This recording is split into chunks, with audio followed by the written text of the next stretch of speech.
नमस्कार, मैं हूं आशीष और आप देख रहे हैं आशीष कॉमर्स क्लासेस।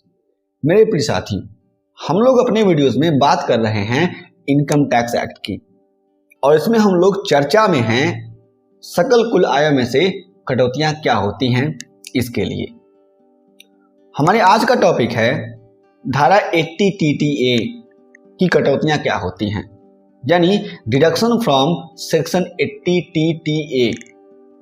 मैं आपको बता दूं, यह बहुत ही छोटा वीडियो होगा लेकिन इम्पॉर्टेंट वीडियो होगा, क्योंकि प्रैक्टिकली यह बहुत ही एप्लीकेबल है जो लोग इनकम टैक्स फाइल करते हैं उनके लिए और एग्जाम के पॉइंट ऑफ व्यू से उनके लिए भी। तो इसके बारे में हम लोग जान लेते हैं। धारा 80 TTA की कटौती बैंक या डाक घरों में बचत खातों पर ब्याज यानी deduction in respect of interest on saving bank accounts in bank and post offices के संबंध में है। यहाँ पे कहने का मतलब ये है कि जो 80 TTA की कटौती मिलती है वह बैंक या डाक घरों में, यानी जो पोस्ट ऑफिसेस होते हैं उनमें जो सेविंग्स अकाउंट खोले जाते हैं, उन सेविंग्स अकाउंट पर जो ब्याज मिलता है उसी पर मिलता है। यानी आप लोग ऐसे समझ सकते हैं कि यदि आपने बैंक में सेविंग अकाउंट खोला है या फिर पोस्ट ऑफिस में सेविंग अकाउंट खोला है और आपने उसमें कुछ पैसे रखे हैं, जमा किए हैं 2, 4, 5, 6 लाख रुपए, चाहे जितने भी हों, उस पर आपको ब्याज मिलता है तो उसी ब्याज का आपको यहाँ पर कटौती दिया जाता है। इस कटौती के अंतर्गत निम्न बातों का ध्यान रखा जाता है। अब ये कौन कौन सी बातें हैं उसको हम लोग जान लेते हैं। पहला, ए, कटौती के लिए पात्र करदाता, यानी किसको इसका लाभ मिलेगा।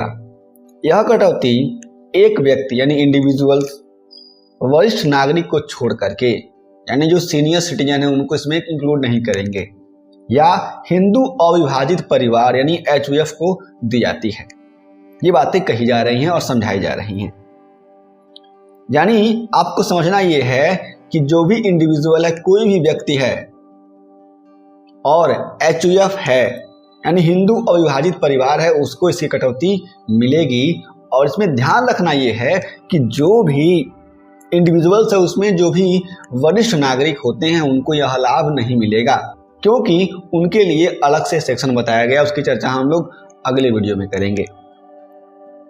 बी, यानी दूसरा, कटौती के लिए आवश्यक शर्तें।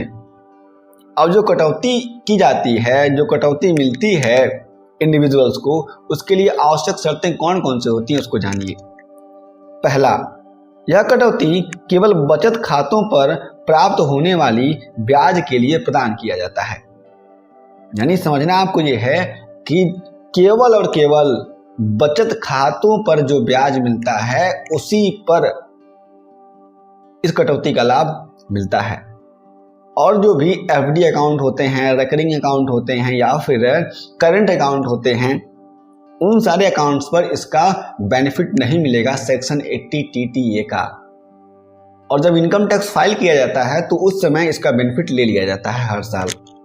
दूसरा, करदाता ने बचत खाता किसी अनुसूचित बैंक में या बैंक का व्यवसाय करने वाली सहकारी समिति, इसको सहकारी भूमि बंधक बैंक या सहकारी भूमि विकास बैंक कहा जाता है, में या डाकघर में खोला हो। यानी वह अकाउंट जो सेविंग बैंक अकाउंट है, या तो वह किसी अनुसूचित बैंक में, शेड्यूल्ड बैंक में, जो RBI एक्ट में शेड्यूल्ड होते हैं उनको कहा जाता है अनुसूचित बैंक। अब अनुसूचित बैंक के बारे में आपको जानना है तो हमारे इस चैनल के प्लेलिस्ट में जाकर के जो बैंकिंग का टॉपिक है उसमें आपको वीडियो मिल जाएंगे कि अनुसूचित बैंक कौन कौन से होते हैं, उसको देख लीजिए, आपको पूरी बातें समझ में आ जाएंगी। तो या तो ये अनुसूचित बैंक में खाते खोलने होते हैं या फिर बैंक का व्यवसाय करने वाली कोई सहकारी समिति हो उनमें, या फिर डाकघर में खाते खोलने होते हैं, सेविंग खाते।